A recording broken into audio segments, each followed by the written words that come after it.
Give my regards to Clark, Poindexter.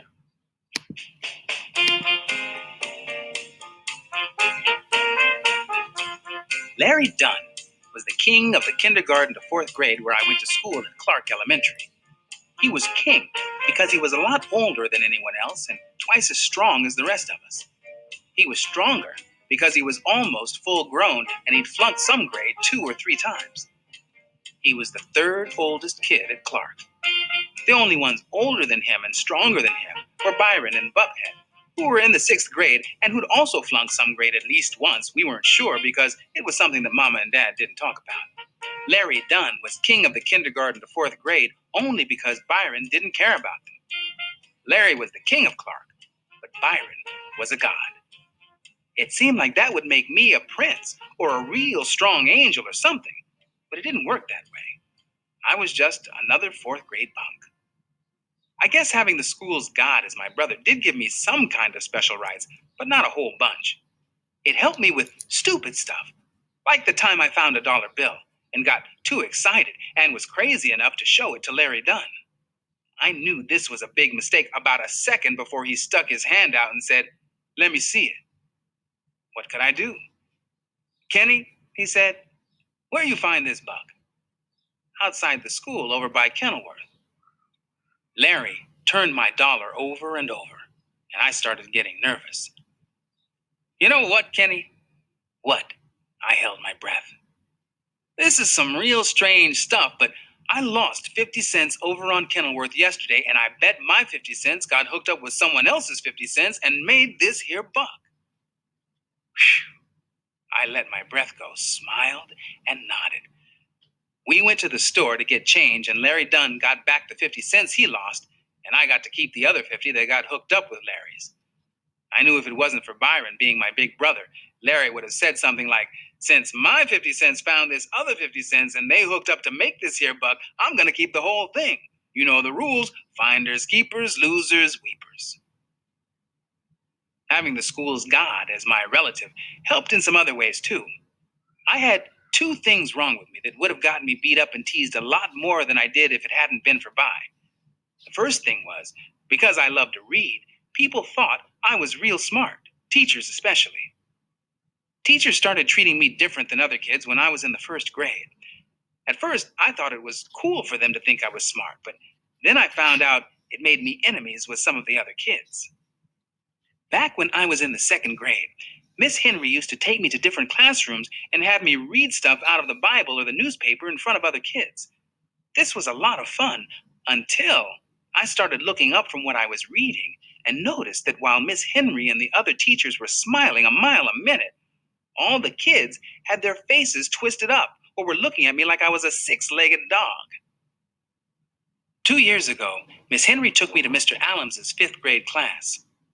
Mr. Allums was the toughest teacher in the school, and just being in front of him was kind of scary.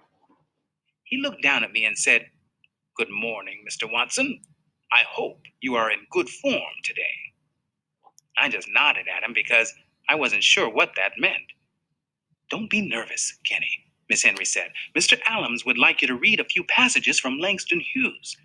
She handed me a book and said, "You wait here while we introduce you to the class." Man, some of the time I wished I was as smart as these teachers thought I was, because if I had been, I would have dropped that book and run all the way home. If I'd been smart enough to figure out what was going to happen next, I would have never gone into that room.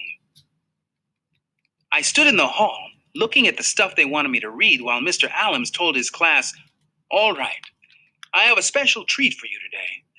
I have often told you that as Negroes, the world is many times a hostile place for us." I saw Mr. Allums walking back and forth, whacking a yardstick in his hand. "I've pointed out time and time again how vital it is that one be able to read well. I've stressed on numerous occasions the importance of being familiar and comfortable with literature. Today, Miss Henry and I would like to give you a demonstration of your own possibilities in this regard. I want you to carefully note how advanced this 2nd grade student is, and I particularly want you to be aware of the effect his skills have upon you. I want you to be aware that some of our kids read at miraculous levels." I I saw Mr. Allums point the yardstick at someone somewhere in the class and say, "Perhaps you'd like to finish the introduction. I think you know our guest quite well." Whoever he pointed at said, "What? I didn't do nothing." Miss Henry waved for me to come in and stand in front of the class. I guess I was too nervous about Mr. Allums to have recognized the voice before, but as soon as I walked into the room, I froze. There, in the two seats closest to the teacher's desk, in the very first row, sat Buphead and Byron. The Langston Hughes book jumped from my hand and the whole class laughed, everyone but Byron. His eyes locked on mine, and I felt things start melting inside of me. Mr. Allums slammed the yardstick on his desk, and the class got real quiet. "Let's see if you find this so humorous after you've heard how well this young man reads. And Byron Watson, if you are incapable of taking some of the fire out of your eyes, I assure you I will find a way to assist you.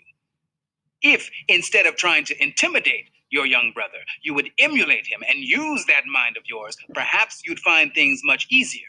Perhaps you wouldn't be making another appearance in the 5th grade next year. Now would you, Byron got one more dirty look in at me, then looked down at his desk.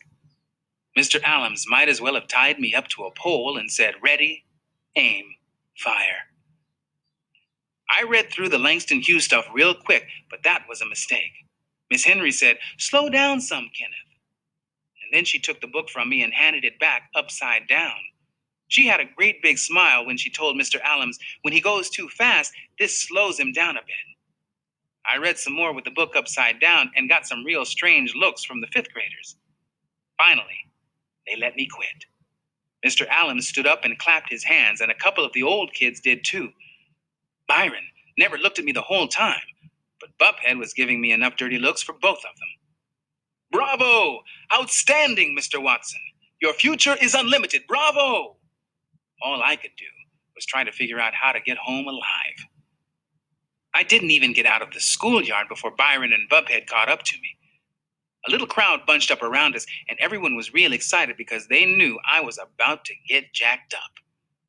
Buphead said, "Here that little egghead punk is." "Leave the little clown alone," Byron said. "It's a crying shame taking him around like a circus freak." He punched me kind of soft in the arm and said, "At least you ought to make them pay you for doing that mess. If it was me, they'd be coming out their pockets with some folding money every time they took me around." I couldn't believe it. I think Byron was proud of me.